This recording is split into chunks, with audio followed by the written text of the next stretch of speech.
Hello，大家好，我是罗欢，我来自澳大利亚 Brisbane。我们 Brisbane 是位于澳大利亚东南部的一个城市，我们这个州叫昆士兰州。那么最近澳大利亚是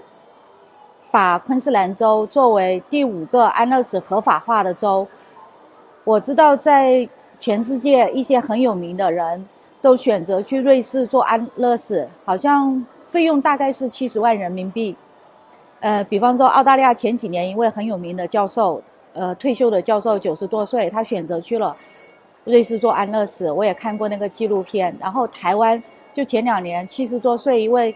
年轻的时候很知名的电台的主持人，也是一位老先生，他也选择去了瑞士做安乐死。那么我们在佛教里面有一个观念，包括儒家有个观念，儒家是说五福临门里面得好死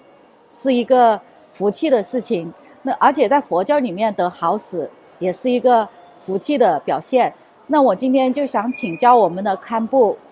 慧伦澳洲慧伦藏传佛教佛学会的责任扎西堪布一个问题，就是说在佛教里面关于安乐死佛经有没有记载这方面的内容，而且堪布有没有对这个方面的是什么个想法？谢谢。因为呢，这个佛法里面，我觉得有一定程度上有明确的答案的，这是明确的答案的。因为呢，第一个呢，我想跟你分享一个公案，是释迦牟尼佛在世的时候，有一些弟子个别的弟子，他一直修那个不净观，对吧？就是，然后而且有一些禅修嘛。他这个修到最后呢，看到什么都是非常厌烦，觉得没有什么谈的，甚至不想看到。慢慢，除了他人，除了这些女人等等的这个身体，觉得是不应该怎么样，就是还有自己的身体，他们觉得很肮脏。我觉得这也不是很好的一个修行的态度，但是反正也是有些修行人到了一定程度的时候，他们可能觉得对整个轮回除了这个有这个出离心之外呢，就是直接就是对着某一个身体和自己的肉体感到一种邪恶厌烦。然后有一次有一些比丘呢，他们说我们不想活了。然后呢，托别的一些年轻的沙弥，如果你能杀掉我现在的这些法衣一些那个布类似这样的他的一些用具，全部我送给你，求他人就是要杀掉我，帮我结束我的生命，就是这个意思，用白话来讲。另外一些真的这个阿罗汉，他们里面也有一些人我想赶快圆寂。那释迦牟尼佛发现这个情况的时候，非常严厉的禁止这样的做法，这是第一个。第二个呢，在那个藏传佛教里面有一个修行叫做婆瓦法，你应该知道这个婆瓦法就是在普贤上师研究里面也有，最后面有专门讲的婆瓦法。那个婆瓦法呢，里面有一句叫做对命烂弄萨布伦觉，就是说你修婆瓦法很成功，训练的非常好，你婆瓦就是迁移你自己的意识，也就是其实是最后我们死亡的时候要以往生极乐世界的一种强力往生法。但是如果你觉得我现在要就是用佛法，我要自杀，其实是自杀，明白吗？那就是这个就是有杀天人的罪业，因为这是一个形容，就是说这样做法是不对的，就是很大的一个罪业。但是有些人呢，明白吗？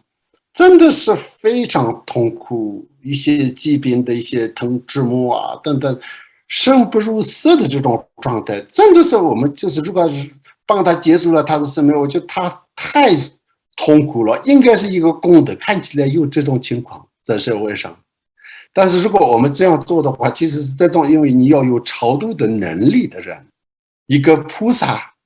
也许有可能这样，但是一般的一个善人说这样的话，你刚刚说的一样的，有可能另外一个人这样的一个名义，然后又暗杀另外一个人，那有时候我也是信菩萨道啊，明白吗？所以内心的发现是看不到的，摸不着的，所以这种呢，从严行上要比较严格一点，是这样的原因。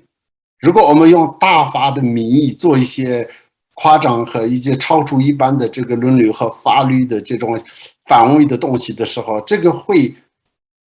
反而会害到自己，害到佛法。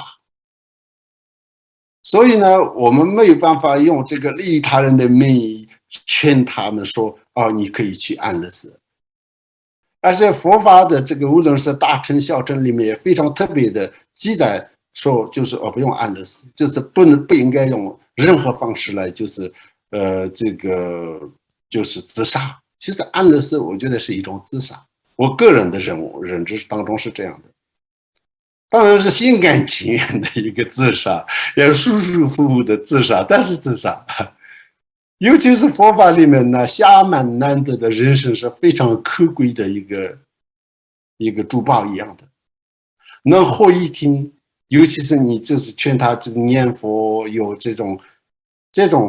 是非常难得而且非常重要的。所以呢，作为一个佛弟子的角度来讲的话呢，我们不应该劝任何人说你要安乐，而且反而呢，劝他你活，哪怕是活一天、活1个小时、1分钟，也要有这个持有一些菩提心啊，这个要发菩提心，要就是念佛啊，修行。我觉得这样，因为这个是下一生你结束了之后，在什么时候能够获得这个人生是非常非常难说的。所以就是这个安乐死呢，最好就是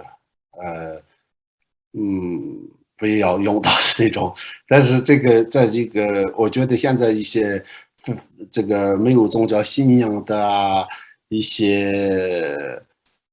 法律层面的一些已经这个合法这种环境里面，它就是他们的选择，我们只能尊重，也没有理由说要强烈的批评，明白吗？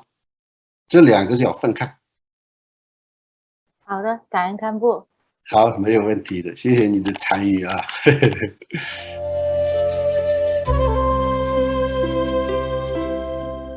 南无